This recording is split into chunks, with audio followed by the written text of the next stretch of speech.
Assalamualaikum warahmatullahi wabarakatuh.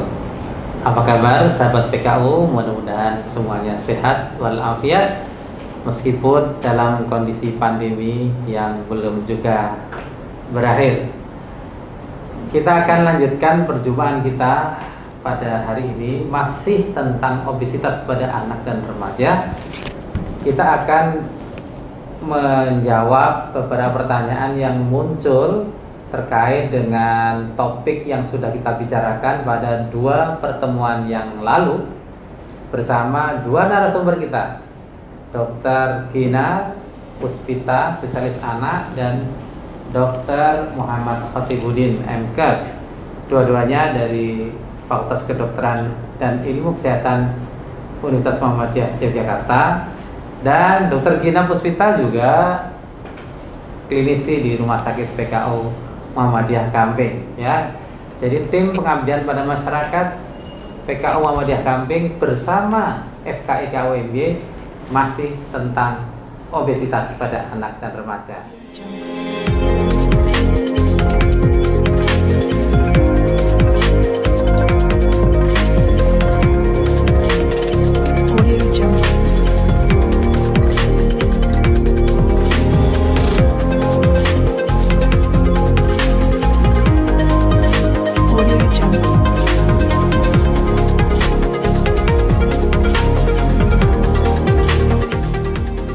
Pertama, saya akan menjumpai Dr. Gina Puspita, spesialis anak, dosen FKI KUMY yang juga praktisi klinisi di bagian anak Rumah Sakit PKU Muhammadiyah Gamping. Assalamualaikum Dr. Gina.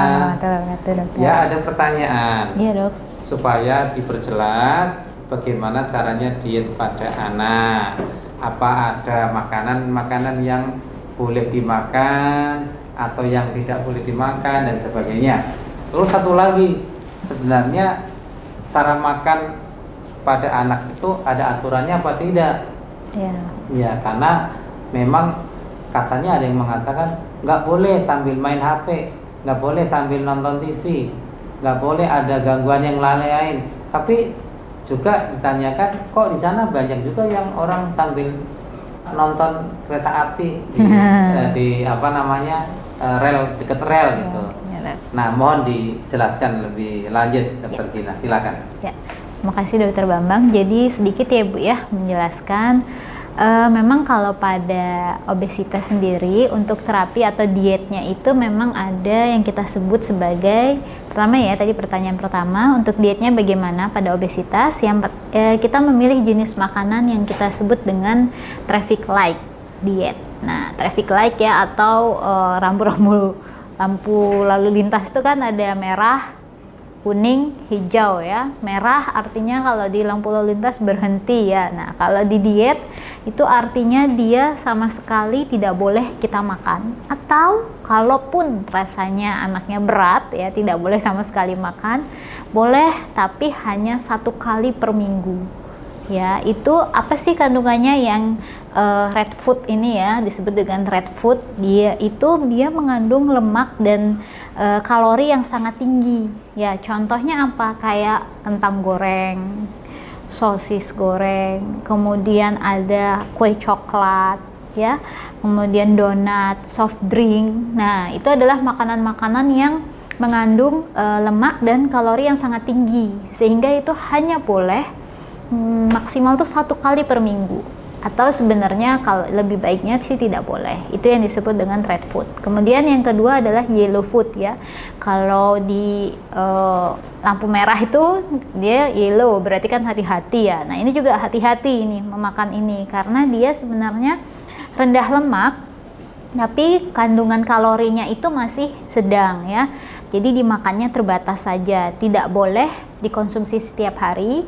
Boleh dikonsumsi itu hanya porsi kecil saja untuk adik. Misalnya kayak olahan daging tapi dia dikasih garam-garam sedikit. Nah, kayak gitu. Kemudian ada roti atau dia pancake ya, atau keju ya, itu sebenarnya masih diperbolehkan asalkan porsinya hanya porsi yang kecil saja untuk si adik. karena dia rendah lemak tapi kandungan kalorinya masih sedang. Kemudian yang terakhir ada green food. Nah, green food tuh boleh jalan ya, kalau di lampu merah green light itu boleh jalan. Kalau ini green food, ini boleh banget dikonsumsi setiap hari, boleh jadi pilihan ibu untuk menyediakan makanan buat si adik. Ini dia mengandung tinggi vitamin, mineral, serat, tapi rendah energi, lemaknya juga rendah ya, tidak tinggi. Contohnya apa? Misalnya pengen daging nih, daging tapi yang kalau bisa daging sapi atau domba itu tanpa lemaknya ya, tanpa lemak. Kemudian juga ayam tapi nggak usah pakai kulitnya, itu kan karena kulit ayam itu enak sih ya, apalagi kalau digoreng crispy, tapi di situ dia lemaknya banyak juga di situ ya. Jadi kalau bisa ayam tanpa kulit ya. Kemudian ikan ya, sebenarnya yang paling bagus tuh adalah ikan ya, ikan tuna kalengan atau ikan salmon tuh boleh ya dikonsumsi. Kemudian yogurt, kalau pengen yogurt ada cari yang yogurt rendah lemak. Kemudian sayuran sama buah-buahan segar itu sangat dianjurkan sekali. Nah, kemudian selain itu memang untuk makan nih pada anak tuh ada namanya feeding rule ya. Baik untuk anak-anak yang obes ataupun tidak obesitas, itu ada feeding rule-nya. Pertama, lingkungan tadi ya, seperti dokter Bambang bilang tidak boleh ada gangguan. Memang karena kalau makan itu diharapkan anaknya tidak ada distraksi seperti nonton TV, main game, atau makan sambil jalan-jalan. Jadi si anak tuh diajarkan untuk duduk, kemudian bisa memegang sendok dan memakan sendiri. Nah, harapannya bisa seperti itu dia. Kemudian yang kedua, pada anak obes itu camilannya kalau bisa kita berikan jadi tetap 3 kali porsi makan besar ya, jadi kita kan tidak boleh ya mengurangi makanan pada anak sebenarnya. Jadi kita tetap memberikan 3 kali makanan porsi besar dengan 2 kali camilan. Tapi kalau pada obesitas 2 kali camilannya ini diganti, snacknya diganti buah ya. Jadi camilannya ganti aja sama buah ya.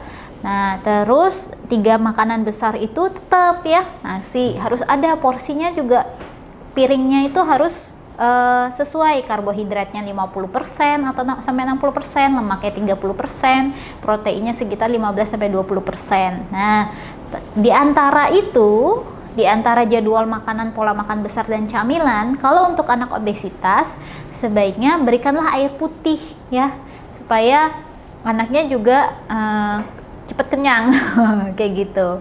Kemudian lama makanan maksimal 30 menit sekali makan. Jadi kalau udah 30 menit dah selesai makan. Mau selesai atau tidak harus selesai 30 menit. Oke, sih Dok untuk feeding rule-nya. Baik, terima kasih Dokter Gina. Saya juga jadi ingat bahwa di beberapa negara siswa sekarang tidak boleh membawa bekal jus buah. Dalam arti jus buah bercampur dengan gula dan susu. Nah, maka yang dianjurkan adalah membawa bekal buah segar. Nah, itu tambahan dari Dokter Gina. Ya, selanjutnya kita akan mengundang Dokter Khotibudin. Selanjutnya kita akan menyapa Dokter Khotibudin dan sekaligus meminta konfirmasi. Dok, ada yang bertanya tentang cara pengukuran lingkar perut. Mohon bisa diperjelas, kalau perlu dengan peragaan Dok. Mohon maaf Dokter Khotibudin agak berdiri juga nggak apa-apa ya, biar lebih jelas ya. Saya persilakan Dok. Baik, Bapak Ibu sekalian, mohon izin berdiri nggih. Untuk pengukuran lingkar perut itu yang penting adalah pita Medlin ataupun pita meteran itu yang dari plastik itu dilingkarkan di perut, ya, dilingkarkan di perut itu harus melewati pusat, ya, melewati pusat, atau pita itu harus berada di antara iga terakhir, ya. Kalau ini diraba di sebelah kanan, ini di bawah ini ada tulang iga yang terakhir, kemudian di sini ada tulang pinggul, ya. tulang pinggul ini. Nah, ini di tengah-tengahnya sini, ini tempat untuk meletakkan pita meternya itu, kemudian ditarik sampai ketemu ujungnya, ya. Itu aja, ya. Masalahnya apa? Biasanya ada perbedaan anatomi perut antara laki-laki dengan perempuan, ya. Jadi begitu. Kadang yang perempuan itu pusatnya lebih ke bawah, ya. Kemudian kalau yang laki lebih ke atas. Jadi itu saja, ya. Jadi bisa dipilih salah satu di antara duanya, mana yang paling baik. Itu saja mungkin barangkali, ya. Baik, terima kasih Dr. Khotibuddin. Lalu kan kemarin dikatakan bahwa Bapak Ibu guru ataupun Bapak Ibu orang tua itu bisa berkonsultasi ya. Ya. Nanti teknisnya bagaimana dok sebaiknya ya? Kalau memang yang ada Bapak Ibu dan Ibu guru yang punya murid atau punya anak yang kelihatan gemuk, bagaimana dok? Baik, Pak Bambang Edi, ya. Baik, bagi Bapak Ibu yang memiliki anak maupun remaja yang kegemukan dan ingin berkonsultasi ataupun ingin tanya jawab, bisa langsung menghubungi kami melalui hotline nomor WA di bawah ini, ya. Silakan Bapak Ibu untuk menghubungi nomor kami di hotline tersebut, ya, hotline WA tersebut, ya, untuk bisa berkonsultasi. Nanti kita akan follow up bagi Bapak Ibu sekalian yang masuk dalam konsultasi tersebut, ya.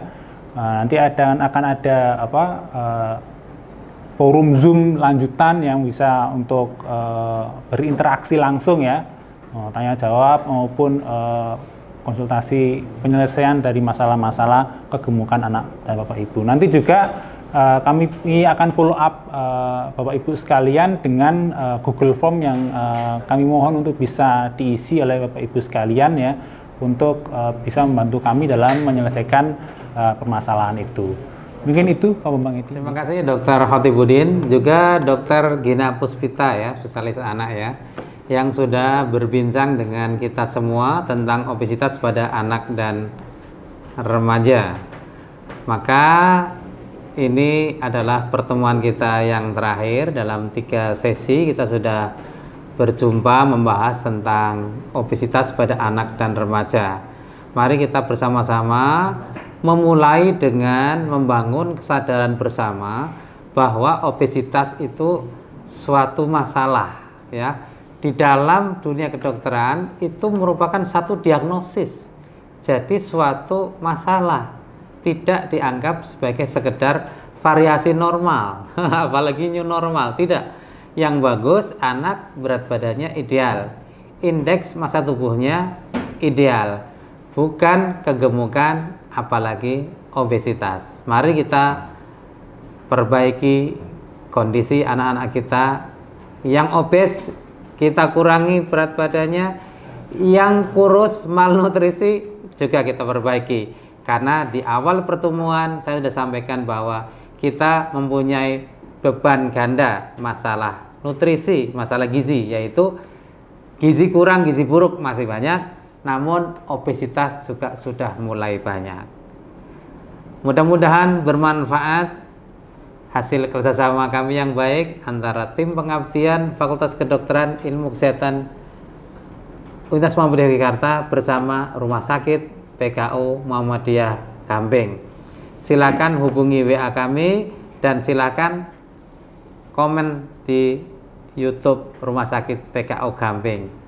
Bagi yang belum subscribe, sangat bagus dong untuk subscribe, dan jangan lupa teng-teng nyalakan juga belnya biar YouTube PKU Gamping ini semakin bermanfaat.